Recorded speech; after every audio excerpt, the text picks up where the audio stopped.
In this video, I'm going to show you how to create a progress invoice in QuickBooks Online. Now, the first thing you have to do is turn on progress invoicing.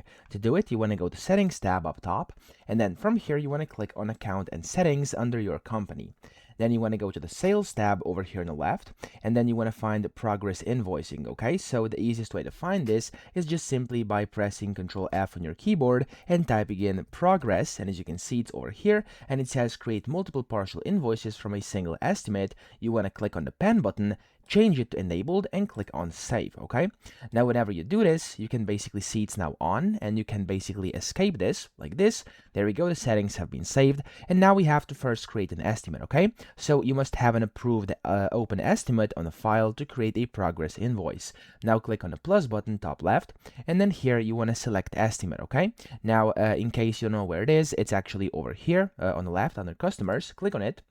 And then when you do that, you have to basically select your customer and fill out everything. So I have some demo customers in here. I'm just essentially going to do something very simple over here, like this one over here. You can add in dates, stuff like that. And then whenever you do that, of course, you want to type in or add in your product, services, and amounts. So I'm just going to go and do something random like design, quantity, that's going to be fine.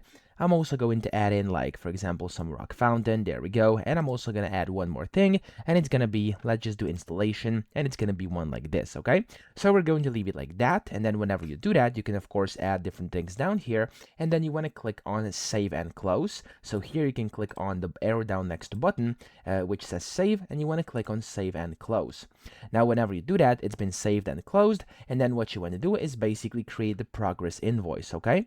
So for you to be able to do this, you want to go to Sales. So in here, you'll be able to see all sales. So I'm just going to go and find all sales up here like this. So all sales, there we go. Sales transactions, it's pretty much the same thing. Used to be called that.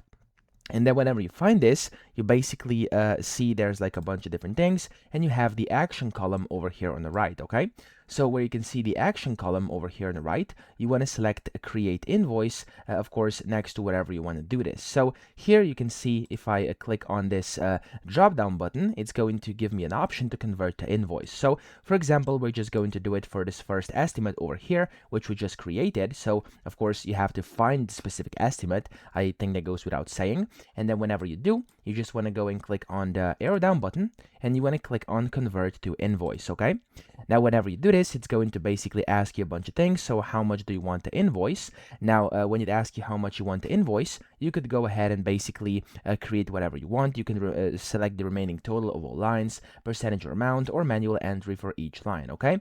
So it's completely up to you. I'm going to click on remaining total of all lines, and I'm going to click on Create Invoice. Now, whenever you do this, you can then edit the invoice details as needed, and then you can, of course, review this and basically save and close, okay? So that's essentially how you can do this. Now, let's say this is now cool. This is done. I can just go ahead and click on here, save and close, and I've successfully done it. So I hope this video helped you out. If it did, please subscribe to the channel and help me out as well.